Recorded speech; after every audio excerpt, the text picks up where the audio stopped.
Hi everyone, greetings in Jesus' name. The world around us is going through the very tough and worst times. Because of this pandemic, people are in the state of hopelessness and helplessness. Many are incapable of coping up with the realities. While this is the situation, it raises up many insignificantly significant theological questions. Questions like, is this a punishment of God? Or is this another sign that the world is going to end? Or where is God right now? What we are supposed to do? Well, this series, a little further, is an attempt to answer these questions running through our minds. Well, let's come to the first question. Is this the punishment of God? Is this showing that God is pouring it out His wrath on the world and judging the humankind? Well, we can think of it as a punishment of God, but not in a sense that we usually think of it. It is not something like God is stepping down into this world and starting all these disasters and raising all these pandemics to come up. It is not in such a way. If so, let us briefly explore what might be the reason behind this punishment of God and in what sense this is the punishment of God. Okay, let's come to the story of the Bible. The Bible opens up with this beautiful story where God creates a beautiful world and places human beings in it. And humans are created in the image of God, and we are supposed to rule alongside God in this world. Okay, this ruling this world is based on God's definitions of power and wisdom. But what we see in Genesis chapter 3 is Adam and Eve, human beings, are seeking freedom from God. They are not simply disobeying God, they are not simply rebelling against God. What they want is freedom from God. They no longer want to depend on God's definitions of life, wisdom and power. They wanted to define everything on their own terms. Okay, you may say, well, that is the story of Adam and Eve that happened in the past times.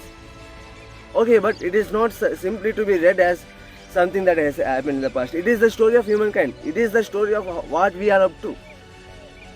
Okay, you may well understand this when we look into the history.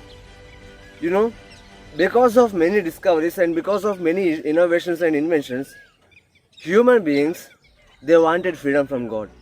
They wanted God out of their sight and out of their world. Well, if at all God exists, let Him exist outside our world. We no longer need God.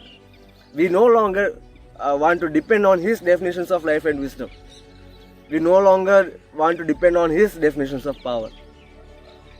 You know, the world has celebrated the death of God. You know, different theologians and different other people, they come up with this idea that God is dead. We no longer need God. When they say God is dead, they don't simply mean that literally, but what they mean in other sense is this world has no need of God. They no longer want to depend on God's definitions of power and wisdom. So what this has caused in the world is humans began to misuse their freedom. Humans began to misuse their power, misuse their wisdom to harm the things. You know, the relationships are broken between humankind and God. The relationships are broken among human beings, and the relationships are broken between human beings and the rest of the creation. You know, whatever that we are seeing in this world is because of misuse of power by human beings who sought freedom from God.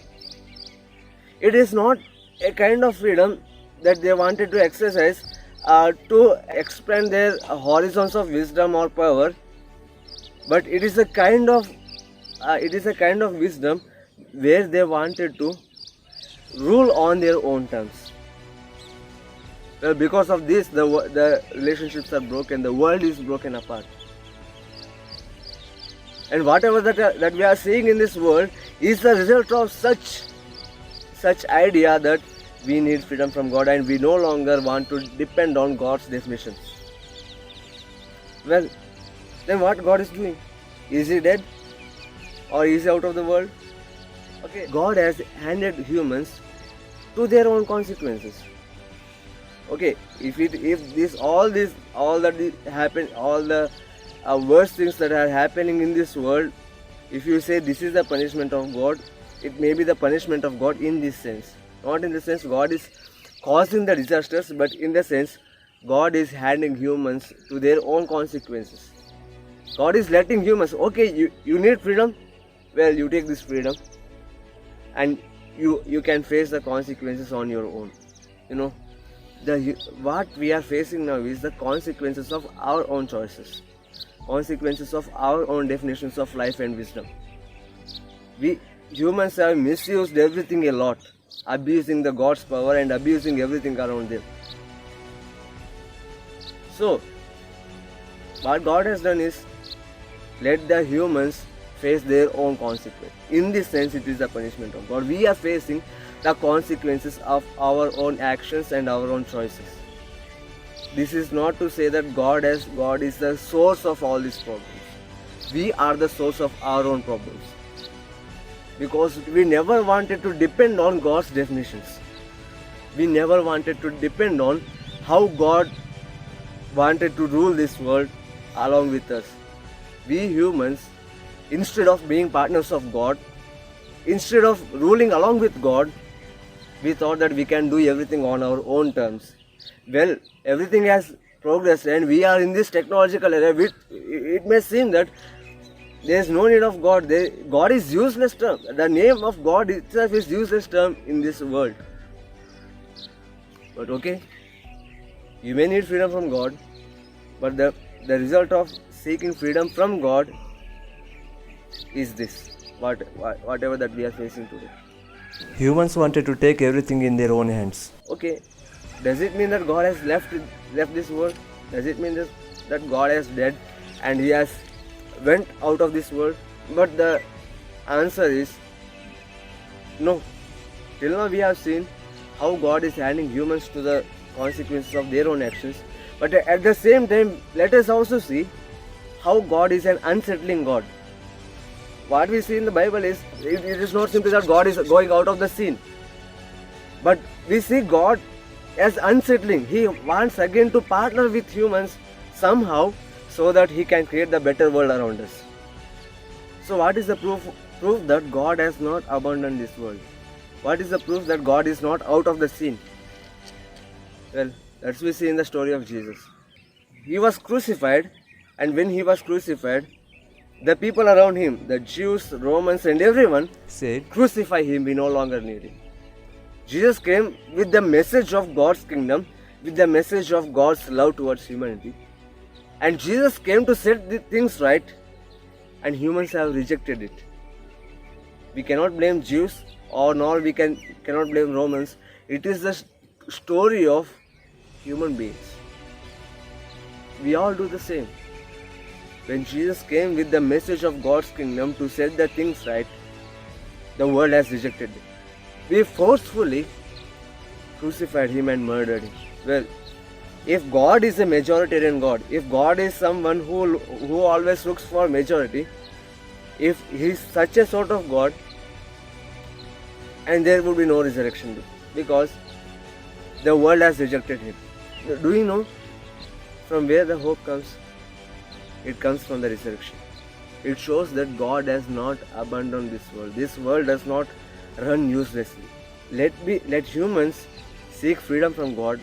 Let humans reject God's definition of life and wisdom and power.